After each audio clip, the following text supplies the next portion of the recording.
Occult Technology of Power. By Anonymous. 1. My introduction to your initiation.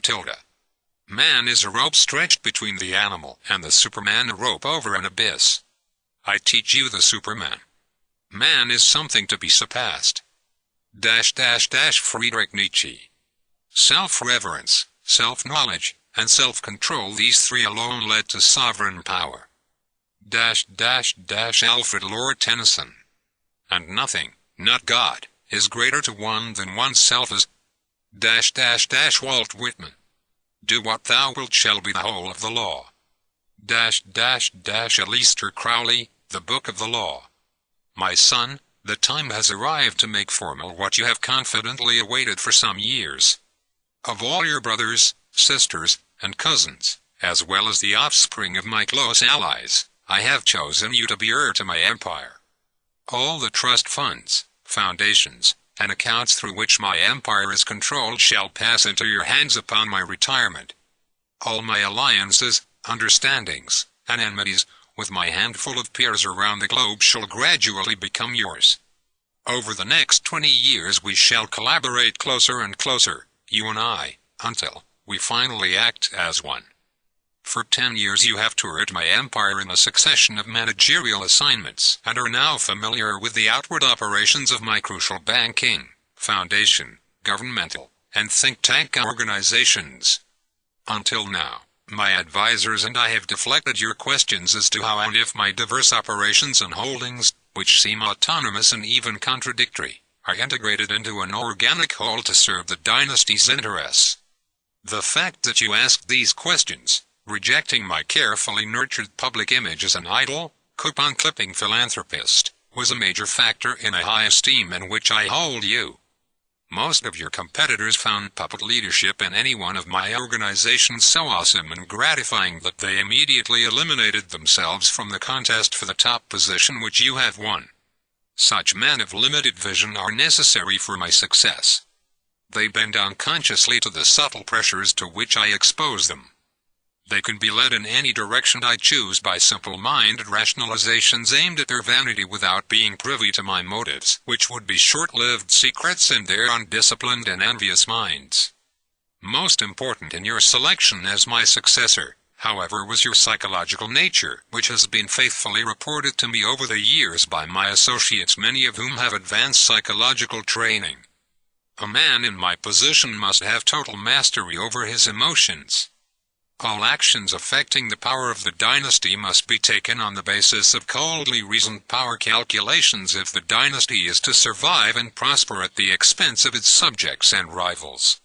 All power is impossible to those whose pursuit is ruled by sentimentality, love, envy, lust, revenge, prejudice, hatred, justice, alcohol, drugs, or sexual desire.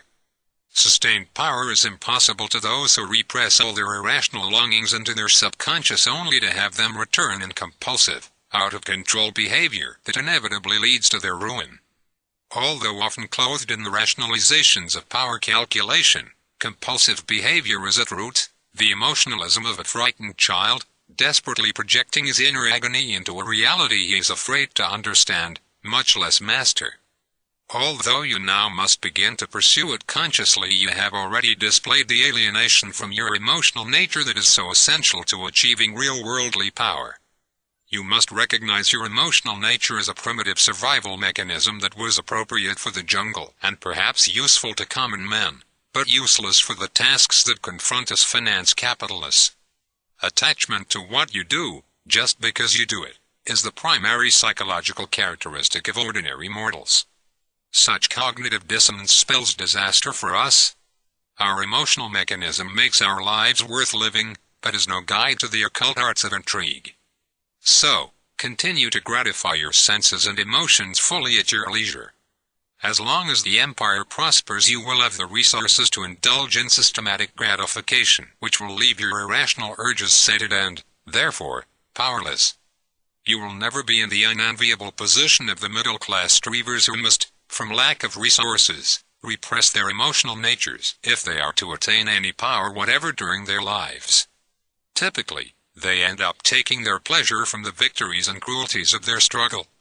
Thus, their end ceases to be power, and they eventually defeat themselves with reckless behavior in pursuit of dominant thrills. I have brought you into seclusion with my most trusted advisors in order to inaugurate a new phase of your instruction. Your formal training in the official political economic world is now complete. This weekend will mark the beginning of your training in the occult technology of power that lurks behind outer appearances. As your tutors will explain, occult or secret knowledge is the basis of all power in human society, so I use the word occult advisedly in its pristine usage. As I am sure you are aware by now, productivity in itself does not secure power, and therefore does not secure the gratifications of life. After all, slaves can be productive. None of my organizations in which you served so well are concerned with advancing the techniques of satisfying human needs and desires. Rather, all are dedicated to the surreptitious centralization of productive, but especially coercive, efforts in my hands or in creating the intellectual climate in which such veiled control would be tolerated in the future. I destroy or paralyze productive efforts that cannot be ensnarled in my web. After a break, Professor A will take the floor in order to put finance capitalism into full biological perspective. His short talk will be followed by similar abbreviated summaries by his 6 associates, all of whom you know well. The rest of the weekend will be devoted to forthright fielding of your questions. 2. Professor A. On the role of fraud in nature tilde. Are we not all predatory animals by instinct? If humans ceased wholly from preying upon each other, could they continue to exist? Anton S. Lavey. Nature, to be commanded must be obeyed. Francis Bacon. Organisms typically base their success primarily on deception and rely on actual force or mutually advantageous trade, symbiosis, as little as possible. This should be nearly self-evident, but is generally overlooked due to the moral codes we elitists foist on our subjects. Let me give a few examples in case the moral culture has to some extent impaired your powers of objective observation. Camouflage is universal among predators and victims alike. Blossoms imitate fragrances and colors, which are sexually attractive to certain insects in order to effect pollination. Dogs bark ferociously and feign attack on enemies of whom they are, in fact, terrified. The Venus flytrap plant lures flies to their deaths. Men proclaim their altruism to others and even themselves while they selfishly scramble for personal advantage.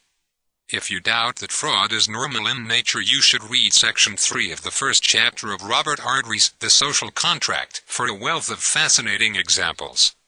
Of course, Ardrey fails to grasp the full application to contemporary human society of his brilliant insights into man's animal nature.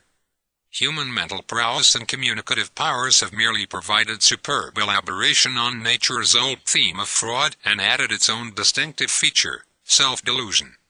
Primitive animal hierarchies are based on bluff and bluster, and each member is well aware of and accepts, at least temporarily, its position in the hierarchy. The same wild enthusiasm and fascination for dominance and submission rages in human hearts. However, fraud is taken one step further. Not only is fraudulent bluff and bluster used to achieve dominance, but fraudulent altruism and collective institutions are used to conceal dominance once achieved. Human hierarchies, in contrast to the animal variety, are best sustained when the members are deluded regarding the oppressive nature, or better, even the very existence of the hierarchy. Visible rulers are highly vulnerable. Thus we see visible rulers claiming to be representatives of God, the common good, the material forces of history, the general will, either through vote or intuition, tradition, or other intellectual spooks that serve to lessen the envy of the ruled for the rulers. Encouraging such self-delusions among the masses of the ruled is universal for visible governments. However, such spooks are little protection for the leaders of such systems against their sophisticated elite rivals, and no protection against men like your father. The Roman Empire was unquestioned by the mass of its subjects for centuries, but the emperors lived in constant fear of coup and assassination. By embracing deception wholeheartedly at every level, finance capitalism, or rule through money, has fashioned the ultimate system yet devised for the secure exercise of power.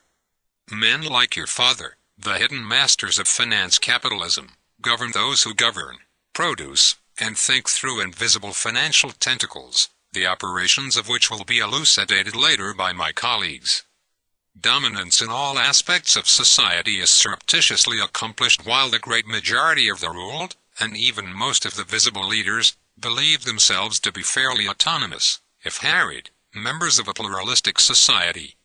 Nearly everyone believes major decisions to be the vector sum of autonomous pressures exerted by business, labor, government, consumers, social classes, and other special interests. In fact, the vectors of societal power are carefully balanced by us so that any net movement is in a direction chosen by us. The only fly in the ointment is the occasional, but extremely messy, interferences by competing financial dynasties. This disconcerting problem will not be a major topic for this weekend. I now yield to Professor Q, who will elucidate the central secrets of your father's immense money power. 3. Professor Q. On occult knowledge is the key to power tilde. The theory of aggregate production, which is the point of the following book, nevertheless can be much easier adapted to the conditions of a totalitarian state than the theory of production and distribution of a given production put forth under conditions of free competition. John Maynard Keynes forward to the German edition of the General Theory, September 7, 1936. Throughout history, secure ruling elites arise through secret, or occult knowledge which they carefully guard and withhold from outsiders. The power of such elites or cults diminishes as their occult knowledge is transformed into scientific knowledge and vanishes as soon as it becomes common sense. Before analyzing the secrets of the finance capitalist money cult, let us glance for historical perspective at occult astronomy, the oldest source of stable rule known to man, of which astrology is the pathetic remnant.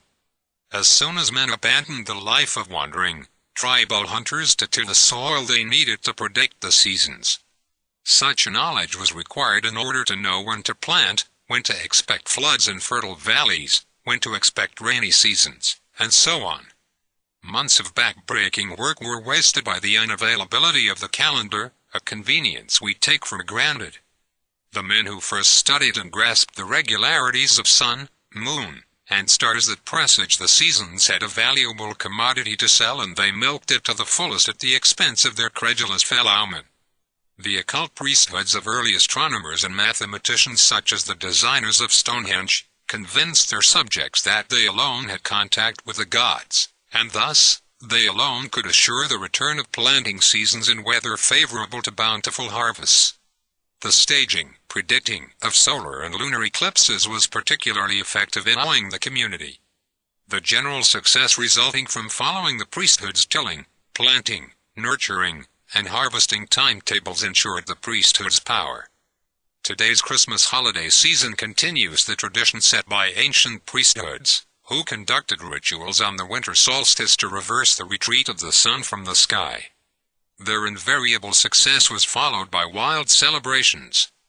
Popular knowledge of seasonal regularities was discouraged by every manner of mysticism and outlandish ritual imaginable. Failures in prediction were blamed on sins of the people and used to justify intensified oppression. For centuries, people who had literally no idea of the number of days between seasons and couldn't count anyway, cheerfully gave up a portion of their harvest, as well as their most beautiful daughters, to their faithful servants in the priesthoods. The power of our finance capitalist money cult rests on a similar secret knowledge, primarily in the field of economics. Our power is weakened by real advances in economic science. Fortunately, the public at large and most revolutionaries remain totally ignorant of economics. However, we established money lords have been able to prolong and even reverse our decline by systematically corrupting economic science with fallacious and spurious doctrines.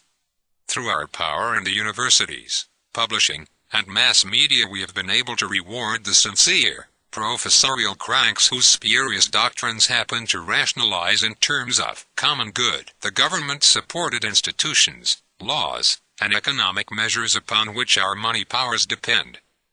Keynesianism is the highest form of phony economics yet developed to our benefit. The highly centralized, mixed economy resulting from the policies advocated by Lord Keynes for promoting prosperity has all the characteristics required to make our rule invulnerable to our twin nemeses, real private competition in the economic arena and real democratic process in the political arena. Laissez-faire or free market, classical economics was our original attempt to corrupt economic science. Its beautiful internal consistency blinded economists for many years to the fact that it had virtually nothing to do with current reality. However, we are so powerful today that it is no longer possible to conceal our imposing institutions with the appearances of free competition. Keynesianism rationalizes this omnipotent state which we require, while retaining the privileges of private property on which our power ultimately rests. Although the interim reforms advocated by Marx and his Communist Manifesto such as central banking, income tax, and other centralizing measures can be corrupted to coincide exactly with our requirements, we no longer allow Marxist movements major power in developed countries. Our coercive institutions are already in place. Any real steps toward communism would mean our downfall. Of course, phony Marxism is an excellent ideological veil in which to cloak our puppet dictators in underdeveloped areas. Secondarily, the power of the lords of money rests on an occult knowledge in the area of politics and history. We have quite successfully corrupted these sciences. Although many people are familiar with our secrets through such books as 1984 by the disillusioned George Orwell, few take them seriously and usually dismiss such ideas as paranoia. Since real politics is motivated by individual self-interest, history is viewed most accurately as a struggle for power and wealth. We do our best to obscure the self-evident truth by popularizing the theory that history is made by the impersonal struggles between ideas, political systems, ideologies, races, and classes. Through systematic infiltration of all major intellectual, political, and ideological organizations, using the lure of financial support and instant publicity, we have been able to set the limits of public debate within the ideological requirements of our money power. The so-called left-right political spectrum is our creation. In fact, it accurately reflects our careful, artificial polarization of the population on phony issues that prevents the issue of our power from arising in their minds. The left supports civil liberties and opposes economic or entrepreneurial liberty. The right supports economic liberty and opposes civil liberty. Of course, neither can exist fully, which is our goal, without the other.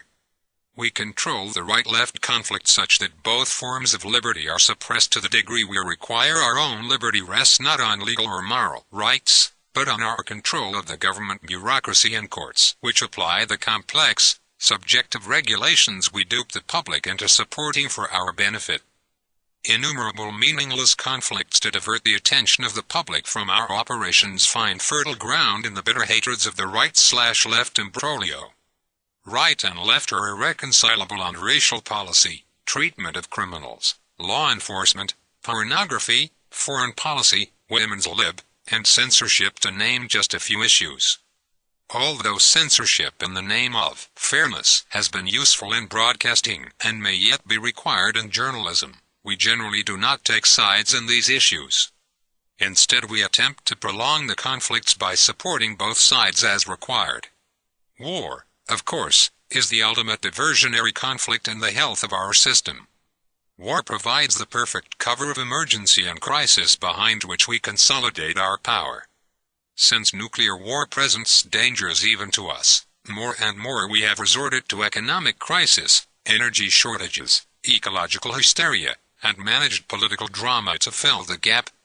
Meaningless, brushfire wars, though, remain useful. We promote phony free enterprise on the right and phony democratic socialism on the left. Thus, we obtain a free enterprise whose competition is carefully regulated by the bureaucracy we control and whose nationalized enterprises are controlled directly through our government. In this way we maintain a society in which the basis of our power, legal titles to property and money, remain secure, but in which the peril of free and regulated competition is avoided and popular sovereignty is nullified. The democratic process is a sitting duck for our money power. Invariably we determine the candidates of the major parties and then proceed to pick the winners. Any attempts at campaign reforms simply put the rules of the game more firmly under our government's control.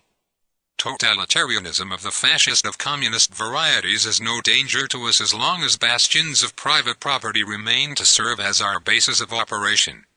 Totalitarian governments of both right and left, because of the vulnerability of their highly visible leaders to party rivals, can be manipulated easily from abroad. Primarily, totalitarian dictatorships efficiently prevent new money lords that could challenge our power from arising in whole continents, civilizations, and races. Perhaps a few words on ideology proper are in order before I conclude.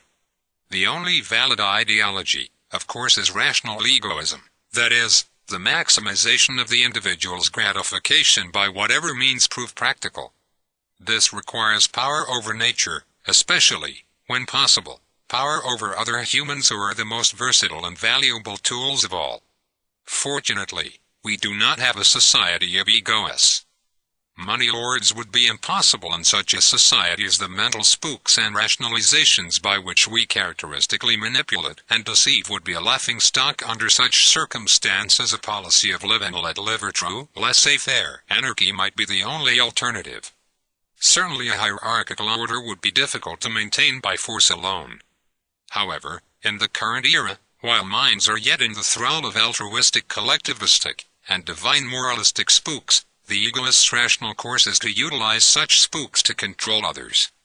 The next speaker, Professor M., will detail the key institution of our power, central banking. 4. Professor M.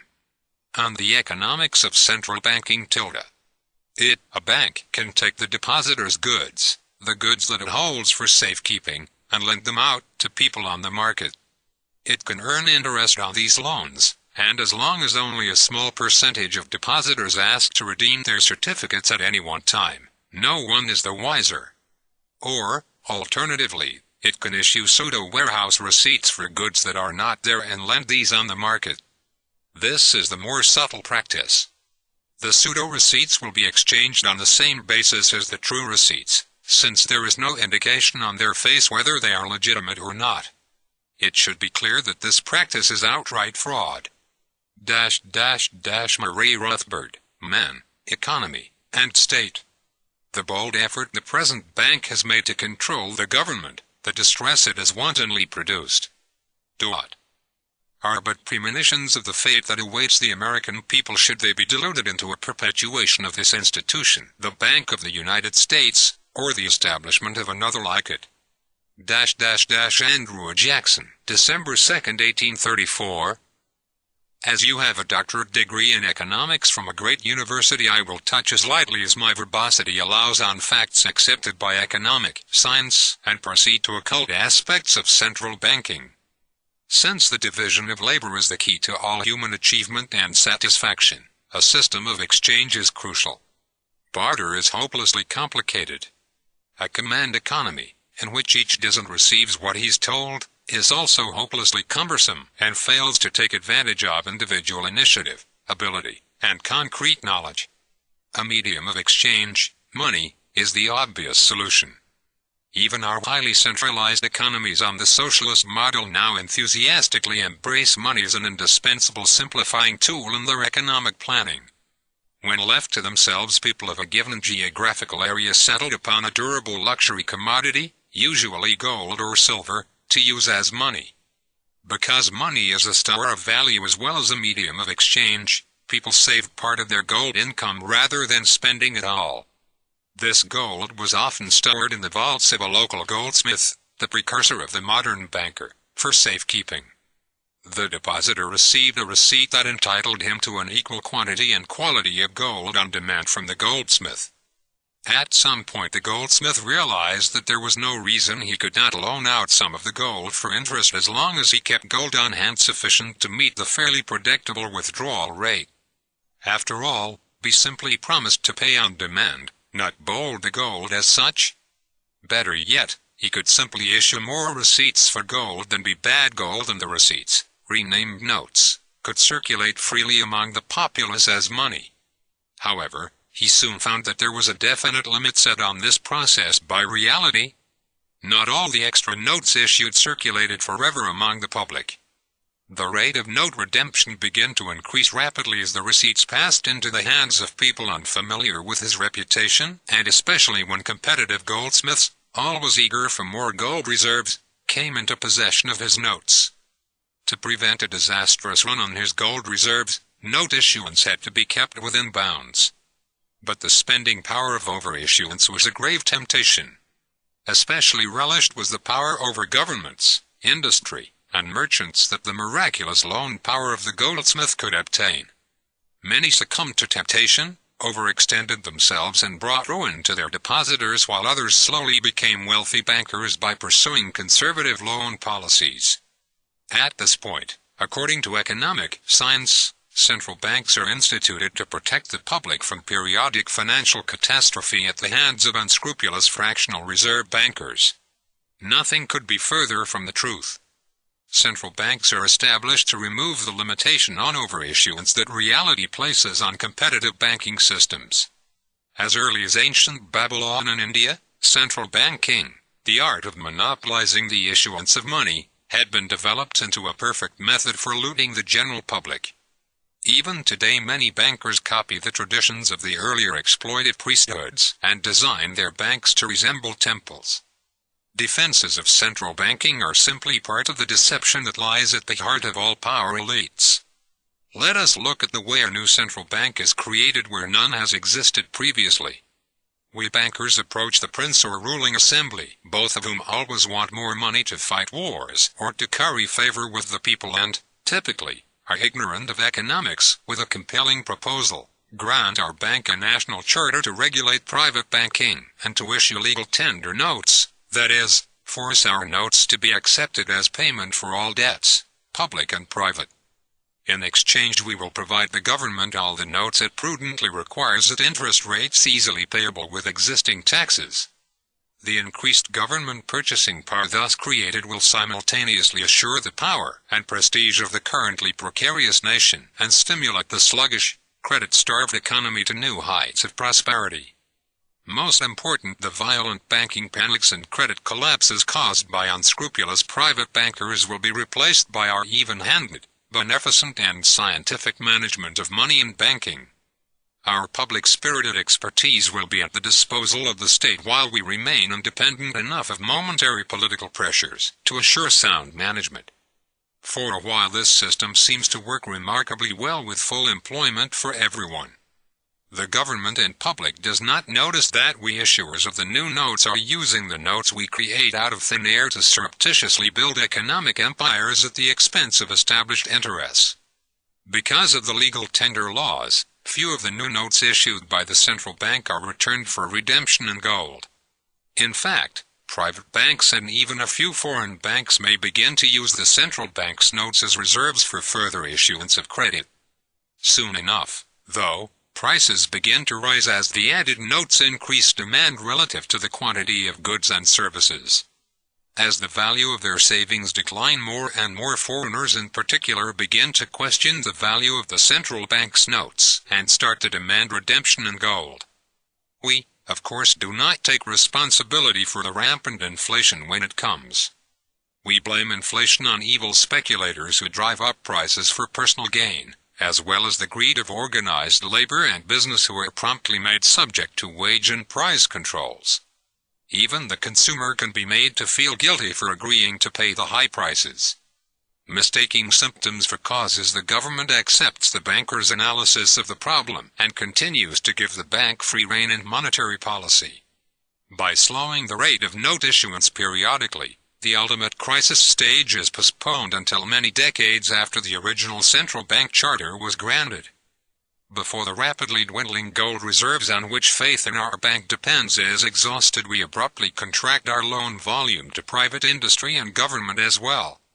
With the contraction of the money supply, a great deflationary crash begins in earnest with all its attendant unemployment, bankruptcies, and civil strife. We do not take responsibility for the depression. We blame it on evil hoarders who are refusing to spend their money and the profits of doom who are spoiling business confidence. The government accepts this analysis and leaves monetary policy in our hands. If things go well, us bankers channel the fury and unrest into puppet movements and pressure groups that carry our agents into full control of the government. Once in charge, we devalue our outstanding banknotes in terms of gold and make them inconvertible for all but possibly foreign central banks, and begin plans to restore a prosperity that will be totally ours. When lucky, we are able to confiscate the gold of private citizens as punishment for hoarding during the climax of the Depression.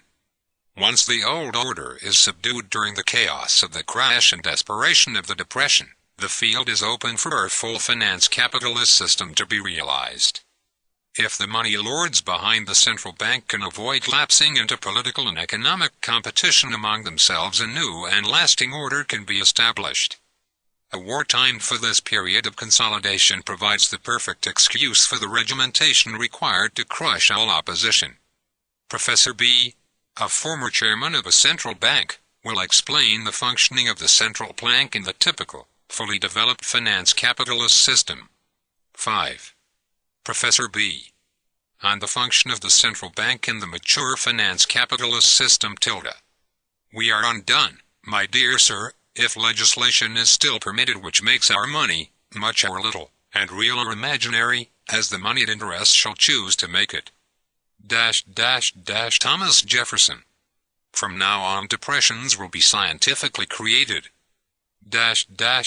Congressman Charles A. Lindbergh, Sr. 1923.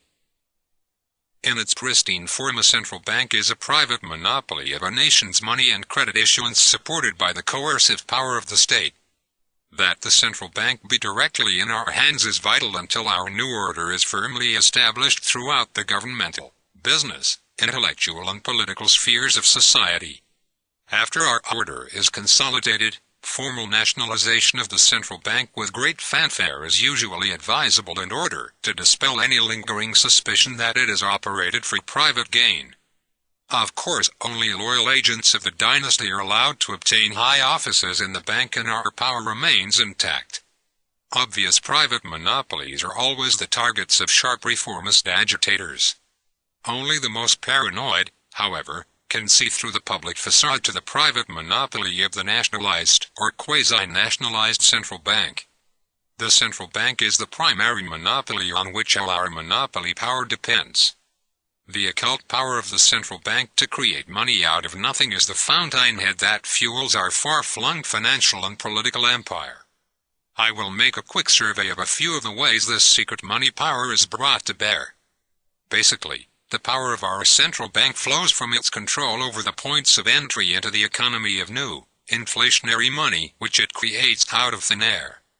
Ordinarily, bills of exchange, acceptances, private bonds, government bonds and other credit instruments are purchased by the central bank through specially privileged dealers in order to put the new money, often only checking accounting entries, into circulation. The dealers are allowed a large profit since they are fronts operated by our agents. Our purchase of government securities pleases the government, as our purchase of private debt pleases private debtors. As a quid pro quo to assure good management, our agents are given directorships, managerial posts, and offices in the corporations and governments so benefited. As the addiction to the narcotic of inflationary easy credit grows and grows, we demand more and more control of our dependent entourage of governments and corporations. When we finally end the easy credit to combat inflation, the enterprises and governments either fall directly into our hands, bankrupt, or are rescued at the price of total control. Also, we ruling bankers control the flow of money in the economy through the wide authority of the central bank to license, audit, and regulate private banks. Banks that loan to interests outside the loyal entourage are audited by the central bank and found to be dangerously overextended.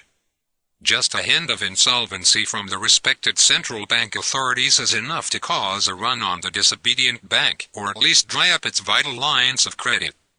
Soon the banking establishment learns to follow the hints and nods of your father's agents at the central bank automatically. Further, The periodic cycles of easy money and tight money that we initiate through our control of the central bank cause corresponding fluctuations in all markets. Our inner circle knows in advance the timing of these cycles and, therefore, reaps windfall profits by speculating in commodity, stock, currency, gold, and bond markets. Monopolistic stock and commodity exchanges are a vital adjunct to our power made possible by our central bank power. We do not allow a fair auction market to exist, but make a great show of tough government regulation to create a false sense of confidence among small investors. With the aid of our regulatory charade and financial power, we are able to maintain exchanges tailored to our entourage's need to manipulate stock prices at the expense of independent investors. Our privileged specialists on the floors of our exchanges, aided by the propaganda of our financial press and brokerage houses, continually play on naivete and greed to drain the savings of the unwary into our coffers. The stock, commodities, and securities held in trading accounts by the exchange and brokerage houses provides us with a clout far beyond our own actual holdings with which we can manipulate prices and win proxy fights for corporate takeovers. Little danger to our lucrative racket exists from public-spirited regulation. Our manipulations are so complex that only the most brilliant experts could comprehend them. To most economists, our exchange operations appear to be helpful efforts to stabilize the market. We ruling bankers, if able to keep peace among ourselves, become richer and richer as time passes without the annoyance of exerting productive effort of benefit to others. The next speaker, Professor G, will discuss the secrets of social legislation and policy that do so much to cement our power. 6. Professor G. On social and business legislation and policy tilde. There is no proletarian, not even a communist, movement that has not operated in the interests of money, in the direction indicated by money, and for the time being permitted by money, and that without the idealists among its leaders having the slightest suspicion of the fact. Oswald Spengler, Decline of the West. Also at the SDS convention, men from Business International roundtables try to buy up some radicals. These are the world's leading industrialists, and they convene to decide how our lives are going to go. We were also offered S.O. Rockefeller money. They want us to make a lot of radical commotion so they can look more in the center as they move to the left. James Cunin, The Strawberry Statement, Notes of a College Revolutionary. The danger to our system clearly is not that the people will spontaneously rise up and dispossess us. The people never initiate anything. All successful movements are led from the top, usually without the knowledge of the movement, by men like your father with vast resources and brilliant plans. The real danger arises in the upper middle classes. Occasionally, these people make vast fortunes through some brilliant technological innovation in their business or through the favor of local politicians that escape our influence. Because of their ignorance of the reality of our power, however, the new rich usually fall easily into our hands. For instance, they seldom realize until too late that the dozens of loans they may owe to apparently independent banks can be called simultaneously with a mere nod from your father. Graver danger is presented by those whose enterprises are so successful as to be self-financing. Since the advent of the corporate income tax, truly self-financing corporations are extremely rare.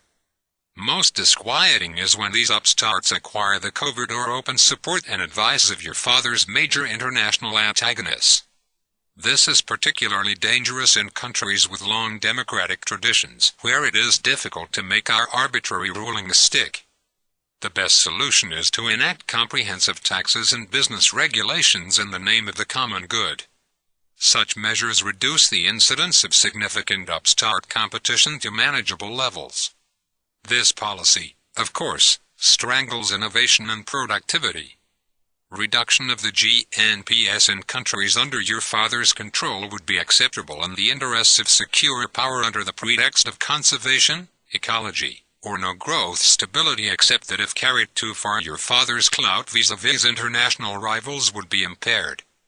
The most difficult problem for the money lord is determining the level of social and economic freedom he dares allow for the sake of his international power. Only method is to maintain a home base of carefully monitored, relative freedom on which to base the economic and military strength required to maintain an empire of totalitarian dictatorships abroad. The following measures, however, are found necessary by nearly all money lords. 1. Steeply graduated income tax. Income tax does not affect us because our money was accumulated before the tax was imposed, and most of it is now safely protected in our network of tax-exempt foundations. Foundation income and capital can legally be used to finance the bulk of our social, economic, literary, and even political propaganda.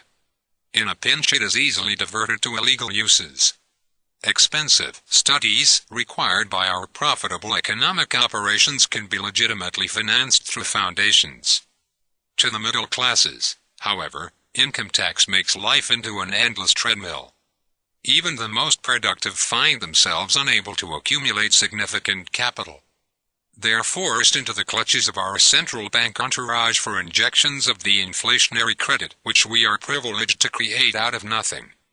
The self-financing wealth of the legendary 19th century robber barons and early 20th century tycoons is no longer possible. Although your grandfather owed his start to just those wide-open conditions, he was among the first of the super-rich to advocate the erection of the tax wall that is now in place. Please note that in democratic countries eternal vigilance is required to prevent our tax shield from being riddled with loopholes by conniving legislators, who are usually of the tax-oppressed, upper-middle origins themselves. 2. Business regulation. When upstarts slip through our financial tentacles and tax shields, perhaps with the aid of outsiders, a second line of defense becomes vital. Licensing in the crucial area of broadcasting has proven particularly necessary. This makes serious upstart-led mass political challenge impossible. Harassment by bureaucrats armed with arbitrary and voluminous industrial safety regulations is a new and increasingly effective technique. Security registration requirements, to protect the small investor, can cause fatal delays in an upstart's ability to raise capital on the stock market. Ecological considerations are easily perverted to stymie the plans of those who would upset the stability of our carefully planned system.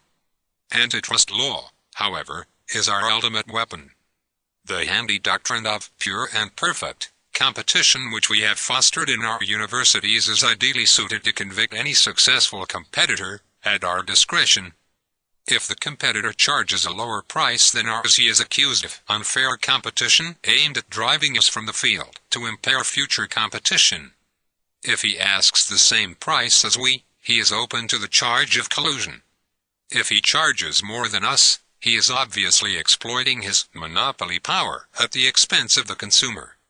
Fortunately, the rulings of our bureaucrats are so complicated that even when successfully appealed in court, many years elapse before the ruling is rendered. By then our goals are often achieved through harassment. Product quality, safety, and testing regulations are excellent methods by which we insulate our established industries from potential competition. Besides raising the costs of entry into the auto business, for instance, the cost of safety can be passed to the consumer along with a healthy profit markup. 3. Subsidies, tariffs, and foreign aid. Although direct subsidies can occasionally be procured for our entourage of corporations by appealing to the masses' desire to preserve jobs, this exploitive technique is usually too obvious. Tariffs are easily passed, but lead to retaliation against our foreign holdings. Foreign aid and soft, sure to be defaulted, government-guaranteed loans, however, fill the bill perfectly under modern conditions. Foreign aid maintains our empire of foreign dictators abroad while providing guaranteed, highly profitable sales to our corporations at home base. Foreign aid should always be contingent on the purchase of goods, usually military hardware, that only our entourage of firms can provide. Few have the courage to oppose such altruistic aid to the starving masses of the Third World. 4. Centralization of power. Real division of power between national, state, and local government is dangerous to our system. When local politicians have real autonomy, even in limited spheres, they can do much to enable upstarts to challenge our power. Our program is to bring all levels of government under our sway through such innovations as federal aid, revenue sharing, high federal taxation, and regional government. 5. Alliance with the lower classes in order to keep our valuable regulatory machinery in place and under our control, we must have the mass support of the numerous lower classes against our vigorous, but scarce middle-class rivals. The best method is to provide the lower classes with subsidies at the expense of the middle class. This creates a mutual hatred that prevents the middle class from appealing effectively to the lower classes for support. Social security, free healthcare, unemployment benefits, and direct welfare payments, while doing nothing for us directly, create a dependent class whose support for our critical measures can easily be made part of a package deal. Please note also that the major labor unions begin with our financing and are led to this day by leaders of our choosing. No one can rise to or remain at the top of a rough and tumble union without our financial backing. In spite of their rebellious rhetoric, but union leaders are the source of our power over the management of firms with widely held stock. Unions are the ultimate weapon for destroying otherwise invulnerable, self-financing rivals. Further, downward flexibility of wages and prices, which obtains without widespread unionization, would increase the ability of the economy to survive without our aid during the economic crises we create. Bread and circuses are as useful today as in Roman times for mobilizing the mob against our state adversaries. Next, Professor D. will describe our education policies. 7. Professor D. on the role of public education. In our dreams we have limitless resources and the people yield themselves with perfect docility to our molding hands. The present educational conventions fade from our minds, and unhampered by tradition, we work our goodwill upon a grateful and responsive rural folk. The task we set before ourselves is a beautiful one, to train these people as we find them to a perfectly ideal life just as they are. So we will organize our children into a little community and teach them to do in a perfect way the things their fathers and mothers are doing in an imperfect way in the home, in shop, and on the farm. The objective of Rockefeller philanthropies, stated by him and Gates in occasional letter No. 1 of Rockefeller's General Education Board. A general state education is a mere contrivance for molding people to be exactly like one another, and as the mold in which it casts them is that which pleases the predominant power in the government whether this be a monarch, a priesthood, and aristocracy, or the majority of the existing generation in proportion as it is efficient and successful, it establishes a despotism over the mind, leading by natural tendency to one over the body. John Stuart Mill. In order to maintain our system of power, the institution of universal public education is indispensable. The anarchy of private education in which any manner of dangerous ideas could be spread cannot be tolerated. Thus we make private education financially impossible to all but the few, mostly the elite offspring of our financial entourage, by means of burdensome taxation and regulation. The primary purpose of public education is to inculcate the idea that our crucial institutions of coercion and monopoly were created for the public good by popular national heroes, to blunt the past power of the malefactors of great wealth. Crucial is to create the impression that, although the people have been exploited in the past, today the wealthy are at the mercy of an all-powerful government which is firmly in the hands of the people or do-gooding liberals. For those of more sophistication who reject this Pollyanna view of reality, we promote the liberal reformer mentality, which holds that a new era of reform is on the verge of crushing forever the last vestiges of money lords. Of course, the reforms, after taking shape as a bewildering myriad of regulatory agencies and taxes, are found to be ineffective in subordinating our power to the popular will, whereupon we strap another era of progressive reform. Our contrived left-right spectrum, which our compulsory education helps to make universal, is valuable in assuring that this charade does not get out of hand. The Pollyannas in the middle are neither dangerous nor useful in this endeavor. What is needed is a feeble, but persistent right conservatism to moderate and emasculate the liberal reforms. Conservatives tend to resist all the advances in centralized government power that we lead the liberals to see as necessary in order to totally end the undemocratic power of money in society. Conservatism would rather promote a pluralism of competing interests in which money is the medium of competition than risk the excesses of big government. When liberal reforms show signs of exceeding our intentions and actually threaten to place our key institutions in the hands of the people, we can always count on the conservatives to defend our power under the illusion that they are defending the legitimate rights of free enterprise capitalists. On the rare occasions when conservatives call for subjecting our enterprises to laissez-faire competition, we can count on the dominant liberal reformers to insist on more government interference, unaware of our desire for such, in effect, self-administered regulation. The right has such a fear of the left's dream of democratic collectivism, and the left such a hatred for what it sees as the right's elitist, rugged individualism that there is little danger that they will ever join forces to overturn our government-backed monopolies even though we violate the ideals of both left and right. Centralization of control at the state, or preferably national level, assists in building the climate of opinion we require in public education. Failing to obliterate local control, other methods nearly as effective are available. Our overwhelming financial clout in the publishing industry can induce relatively uniform textbook selection. Further leverage can be created by promoting teacher colleges and teaching machines.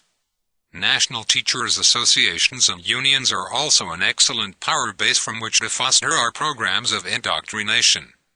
With our great influence in publishing and publicity, we are able to selectively popularize educational theorists whose views are incidentally beneficial, compatible, or at least not in conflict with our own goals. This way we obtain sincere, energetic activists to propagate our desires without having to reveal our motives or even existence. We do not want an educational system that produces hard-driving individuals bent on amassing great wealth and power. Therefore, we discourage education that would develop the potential powers of students to their fullest. Liberal education that stresses knowledge for its own sake, or even sophistry and sterile mental gymnastics, is of no danger to us. Relevant, vocational, or career-oriented education also poses no danger to our power. Education that prepares students to accept a cog-like existence in our military-industrial social welfare regulation complex is ideal. Progressive education with its stress on social adjustment also produces the conformity we require of our subjects. Emphasis on competitive sports may produce a certain amount of disruptive competitiveness among the participants, but primarily is the effect of creating lifelong voyeuristic spectators who will enthusiastically sublimate their competitiveness into endless hours of following college and professional sports on the boob tube. Space spectaculars and dramatic political infighting are also marvelous diversions with which to occupy the masses. Anyone seeking social change will gravitate to the field of education. Our strategy is simple. Let only those succeed whose influence would be compatible with our power. Encourage all who would develop the passive or receptive mode of existence. Discourage all who promote the aggressive or active capacities. Build a great cult of salvation through endless education, touting it as the democratic path to success. Deride the frontal approach to success of the outmoded rugged individualist. Before yielding the floor to Professor X, who will discuss the role of secret societies and prestigious clubs, I would like to comment on the demise of religious education as a vehicle for social control. Religion, in its time, was a remarkable weapon for inculcating subservience, altruism, and self-abnegation among our subjects. We did not give up this weapon voluntarily. Your grandfather, for one, supported the Baptist faith well after most finance capitalists had turned wholly to secular ideologies. However, a trend toward rationality in human affairs plods along inexorably quite outside the reach of our power. Only in our totalitarian dictatorships can this trend be quashed entirely. In the semi-open societies in which our money power is based, the forces of reason can only be impeded and diverted. Some have theorized that, eventually, widespread rational egoism will overturn our order. I am confident that secular faiths and just plain confusion will suffice to sustain our power for many centuries to come. 8. Professor X. On prestigious associations and secret societies. Every compulsion is put upon writers to become safe, polite, obedient, and sterile. In protest, I declined election to the National Institute of Arts and Letters some years ago, and now I must decline the Pulitzer Prize. Upton Sinclair. It is useless to deny, because it is impossible to conceal, that a great part of Europe, the whole of Italy and France, and a great portion of Germany, to say nothing of other countries, is covered with a network of these secret societies, just as the superficies of the earth is now being covered with railroads. Benjamin Disraeli, Earl of Beaconsfield, July 14, 1856.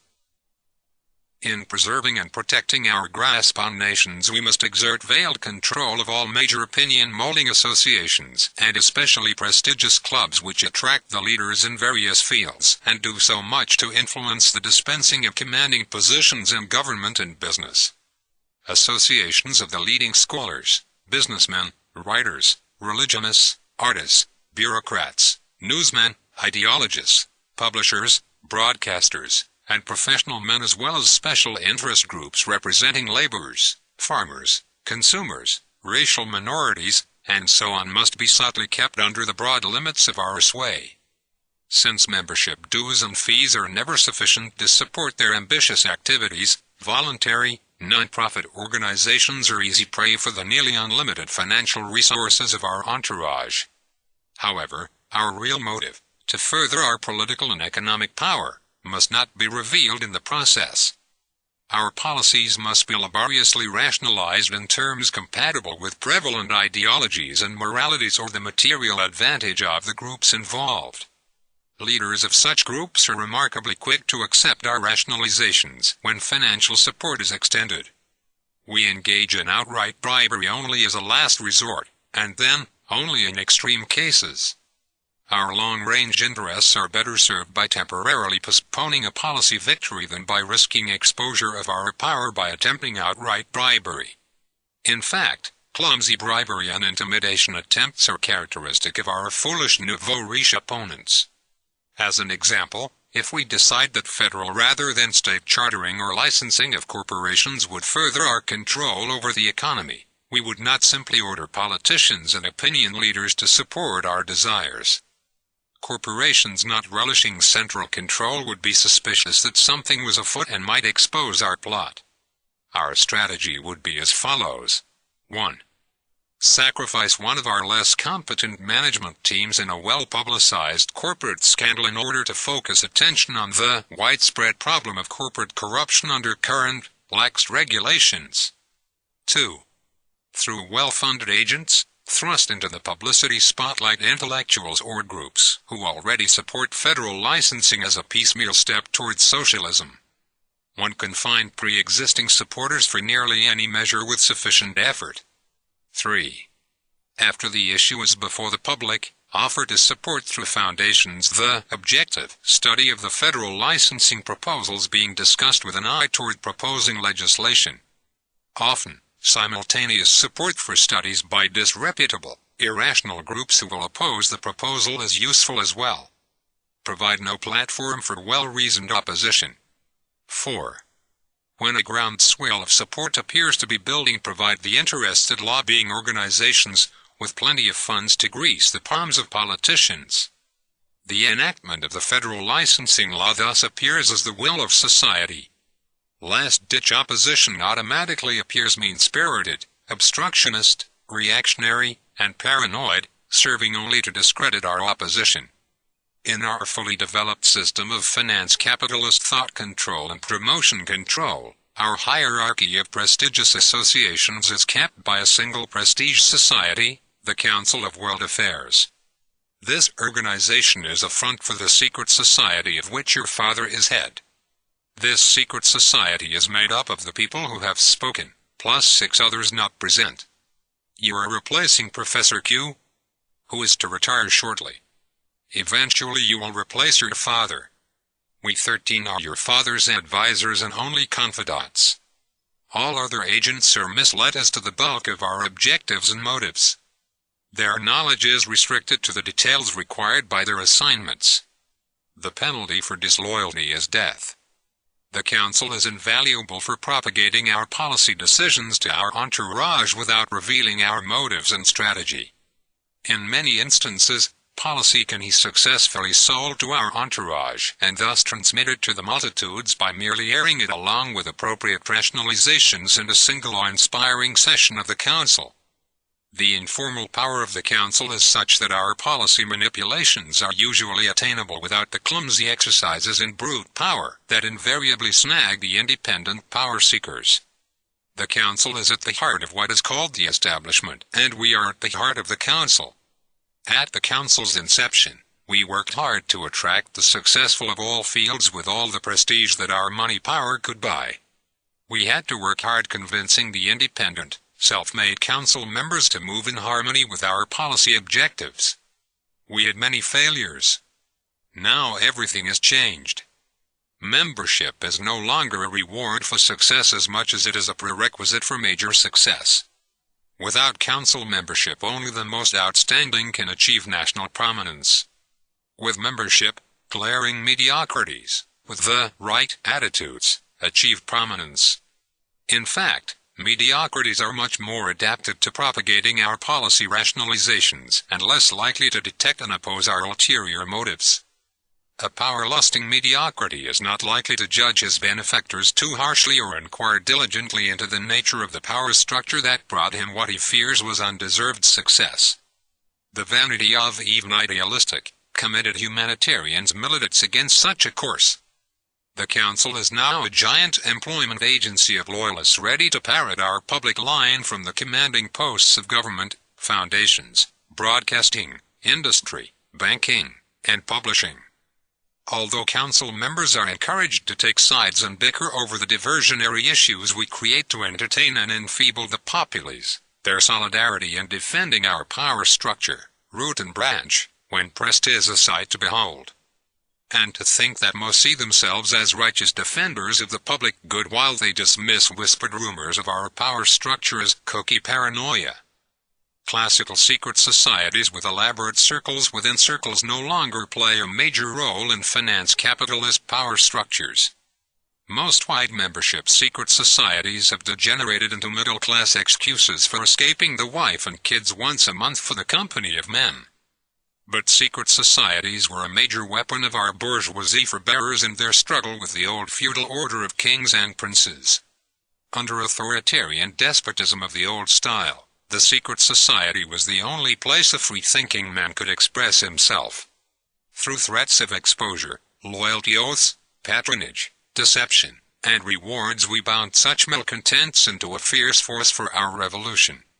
The multitude of degrees, occult mumbo-jumbo, and vague humanitarianism concealed the real goals of our secret societies from the bulk of the membership. The roles of the illuminated Masonic lodges and European revolutions were decisive in our final victory over the old order. I now yield the floor to Professor Y, who will discourse on the real secret societies, the modern finance capitalist state, the national security institutions and intelligence agencies. 9. Professor Y. On covert operations and intelligence tilde. In our fully developed state capitalist systems we have found absolute control of governmental intelligence gathering and covert operations to be vital. Besides providing a valuable tool in our struggle with rival dynasties, such control is now an integral and necessary part of our day-to-day operations. Large intelligence communities are inevitable, given the system of all-encompassing governments which we have imposed upon the world during our ascent to power. Our power would be short-lived indeed if the pervasive influence and power of these iron-disciplined intelligence agencies fell into the hands of mere politicians, especially those beyond our control. We do not allow intelligence agencies to pursue the national interest, the way the public conceives spies to operate. Politicians cannot be permitted to divert the power and influence of our intelligence community from the esoteric requirements of our money power to petty political struggles. Neither nationalistic aspirations of races and peoples nor ideological visions of intellectuals for humanity can be allowed to pervert intelligence and covert operations. Our rationalizations, both within the intelligence community and to the public at large, must be diverse and flexible, but the intelligence community must further without exception the inexorable goals we have set for humanity. No crisis is more serious for our money power than an attempt by a head of government to assume personal control of intelligence and operations or to bypass existing agencies by setting up parallel ones. Such intrusions must be met decisively. Although a contrived scandal to remove the offending politician from office is the first line of defense, we dare not shrink from assassination when necessary. Perhaps the most accurate overview of our intelligence community can be achieved by visualizing it as a nationalized secret society. Our predecessors, in their struggle against the old order of kings and princes, had to finance secret societies such as the Illuminati, Masons, German Union, etc., out of their own pockets. At great expense and risk, such secret societies were able to infiltrate the major governmental and private institutions of the nations that our noble predecessors targeted for takeover by the money power. Such bureaucratic takeovers are expensive and time-consuming. They can be considered complete only when promotions, raises, and advancements are no longer based on objective service to the stated organizational objectives, but are in the hands of the infiltrating group and its secret goals. How much easier it is for us, the inheritors of a fully developed state capitalist system. By appealing to national security, we are able to finance and erect secret societies of a colossal scope, far beyond the wildest dreams of our path-breaking predecessors. Besides the benefits of public financing reaped by these nationalized secret societies, we obtain a decisive advantage from the fact that these are spook operations are sanctioned by law. Maintaining discipline, loyalty, and secrecy is no longer solely a matter of propaganda, blackmail, patronage, and intimidation. Although these remain important tools, especially in emergency cases, ordinary discipline among initiates, now called agents, can be encouraged by appealing to patriotism and can be enforced in courts of law by prosecuting national security violations.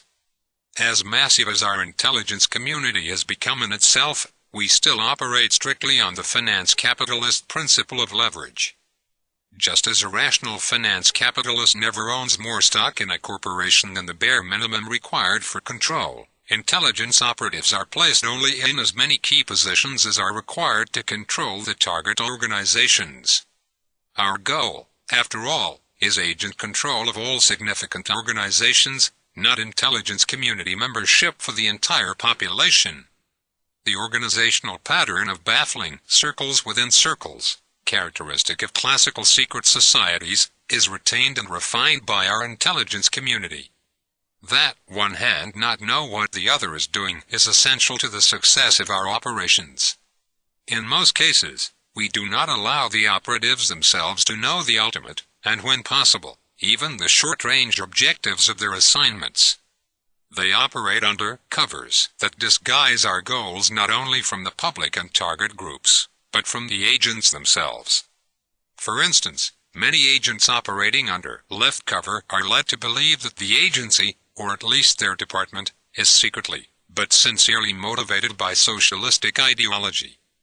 Thus, they assume that the intelligence agency's ultimate goal is to guide left-wing groups in productive directions, even though they cannot always see how their own assignment fits into those assumed goals.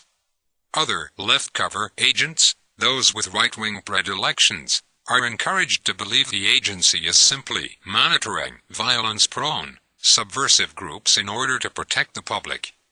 When such agents are asked to participate in or even lead radical activity, they assume that the ultimate objective is to fully infiltrate and destroy the organization for the good of the country.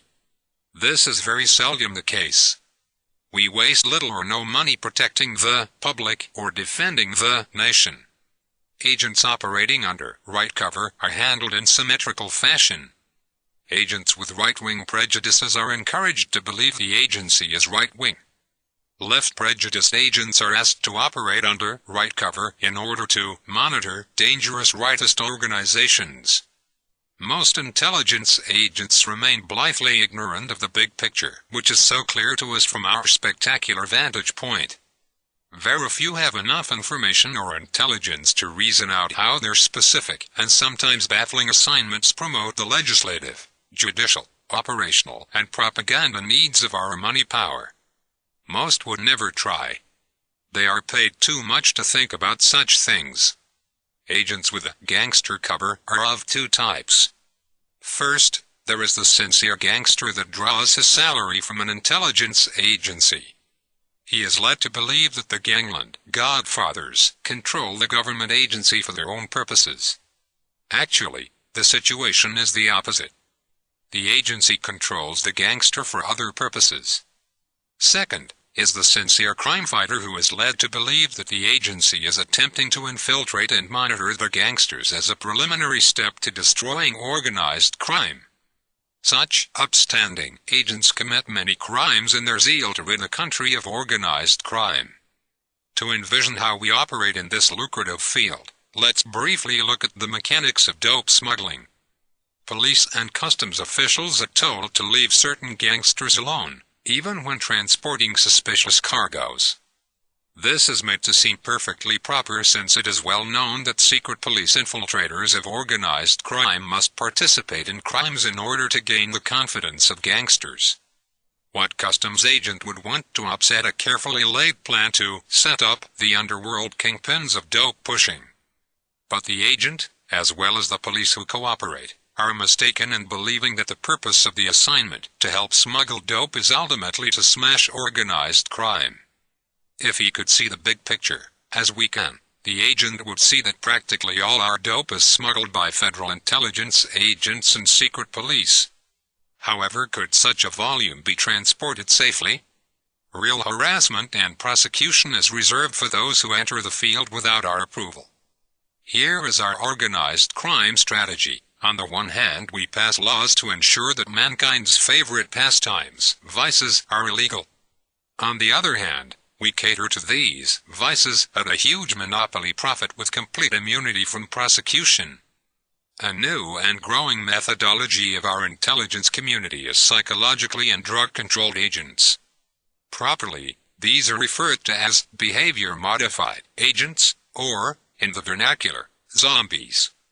With the use of hypnotic drugs, brainwashing, sensory deprivation, small group sensitivity, training, and other behavior modification techniques, the scope of which was hinted in the movie Clockwork Orange, complete personalities can be manufactured from scratch, to the specifications of value structure profiles we designed by computer to suit our purposes. Such personalities are quite neurotic and unstable due to defects in our still developing technology, but still useful for many purposes. The primary virtue of zombies, of course, is loyalty. Agents that are subconsciously programmed for the assignment at hand cannot be conscious traitors. All a zombie can do is reveal how compulsive and psychotic he is with regard to his cause. Even to trained psychologists he simply appears to be the proverbial lone nut. Although the zombie may have memories of psychotherapy at a government agency when questioned under hypnosis, this is unlikely to raise suspicion in the mind of court-appointed psychologists. After all, lone nuts should be kept in insane asylums and subjected to psychotherapy. At most, the government hospital will be reprimanded for letting a loony loose before he was cured. Until our techniques can be perfected, the use of zombies must be restricted to national dramas designed to justify the growing power of our centralized governments over the lives of our people. Most suicidal radicals and crazies who so mysteriously avoid arrest for years at a time are zombies conditioned to terrorize the public in the name of some irrational ideology. After repeated doses of such terror, the public is conditioned to accept the necessity of our intrusive police state with very little objection. The way is clear for an accelerated program of behavior modification research to be conducted mostly at public expense in the name of mental health and rehabilitation. Such research can be conducted with little complaint in prisons, refugee camps, drug rehabilitation centers, government hospitals, veterans hospitals, and even public schools and daycare centers. Mental institutions, methadone maintenance centers, and prisons are fertile fields for recruiting the deranged or drug-addicted persons most suitable for zombie conversions. Of course, only a few of our most trusted agents actually participate in the creation of zombies. The brilliant researchers and experimenters who make most of the breakthroughs earnestly believe that their techniques are destined strictly for the betterment of mankind. Inevitably, a fraction of the population objects to behavior modification as an infringement of man's sacred free will, even if they are convinced that our intentions are benign.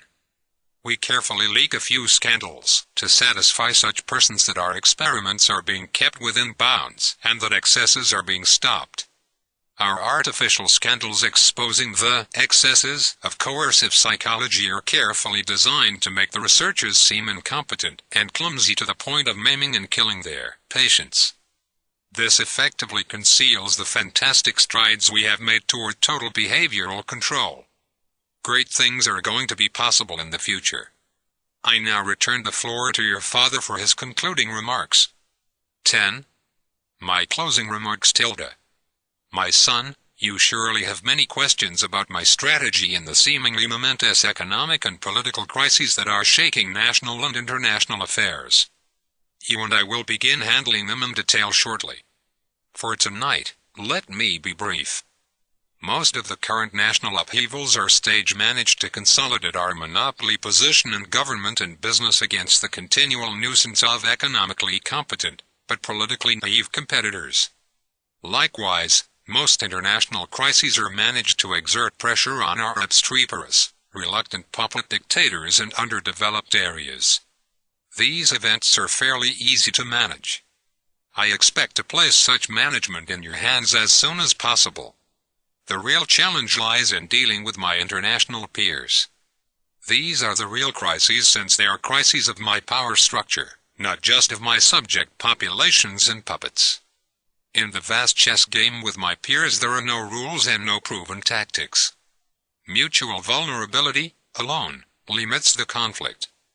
My peers and I have labored for decades to erect a world government and banking system under which we could all share finance capitalism's millennium without the nightmare of internecine warfare.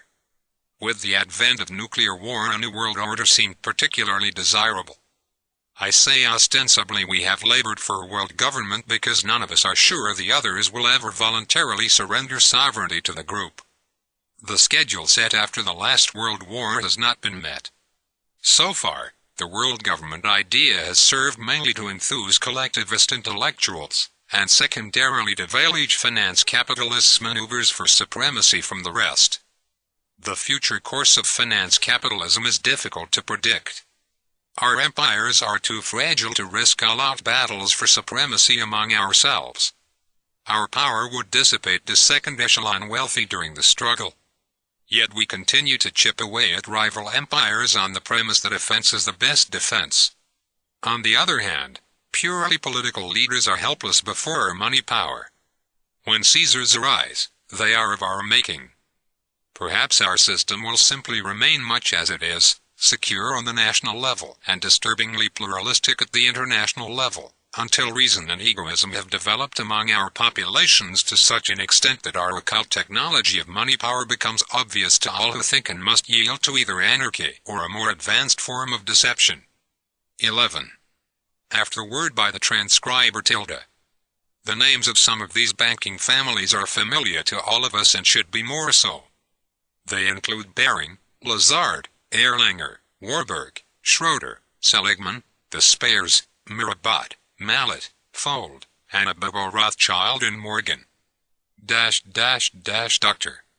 Carroll Quigley, Tragedy and Hope. Any resemblance of these characters to persons living or dead is purely coincidental. Any resemblance of their methodology to that of real ruling elites is purely intentional. The extent to which I represent or exaggerate the self-conscious, intentional power technology of real politico-economic rulers, and their unity is for the reader to decide after studying available empirical evidence. I am providing a bibliography of relevant historical works to aid the curious reader. I have included no works written from spurious pluralistic suppositions. No one seems to consider pluralism as a proposition requiring evidence, since they are flooding the market. Unfortunately, many works listed affirm that ideas rather than individual struggles for wealth and power propel history. That is, they view the elites they observe ruling the world as ideologically motivated. Thus we have the spectacle of the right claiming that major finance capitalists such as the Rockefellers or Rothschilds are communist, conspirators, or socialists. On the other hand, we see the left claiming that the same people are bent on imposing laissez-faire capitalism, or in a slightly more realistic vein, are fanatical proponents of fascism. Virulent white racism is another ideology foolishly ascribed to the ruling class by the left. This opinion is nicely balanced by the charge from the right that the elite wants to mongrelize and thus submerge the white race. As usual, the elite, completely free of prejudice, supports both sides of this battle for its own ends. As should be clear by now, I believe that finance capitalists, Ferdinand Lundberg has dubbed them finpoles, or financial politicians, are understandably attempting to make their power as extensive as possible without incurring the severe risks which plague pupoles, public politicians. It seems that only the most daring finpoles are willing to take on the additional risks of pupoldom, perhaps only because they are denied the reins to the family's fortune by more privileged relatives. Pupoles lose their privacy and thus their right to sexual impropriety, in addition to incurring vulnerability to electioneering in worsening democratic countries. In most areas of the world, the lot of the pupoles is even worse. Purge, assassination, and armed coup are regular events. While totalitarianism of right or left at home eliminates the shield of secure private property desired by finpoles, laissez-faire is likewise rejected out of hand as hell on earth by enlightened power seekers. Egoism, mitigated only by the reality of circumstance, is the motive to realistically attribute to healthy elites. And elite under the spell of mental spooks could not hold sway for long. Although finpole statism is increasingly a crisis for its victims, there is as yet no evidence that the elite itself is in serious crisis. Even inflation, the current crisis for the powerless, is simply another crisis to be managed toward the end of consolidating, extending, and refreshing elite power. No doubt the depression which must inevitably follow will be managed to even better effect at the expense of the masses. I have classified the bibliography into the categories right and left. In each list I begin with the most objective works and proceed to the works most infected with mental spooks and emotional hysteria. These books should be read for empirical data, not theoretical insight. A list of less ideologically biased works is provided as well. I quote and recommend authors, not to imply support for my scenario where there is none, but to credit a few of those who have provided grist for my thoughts.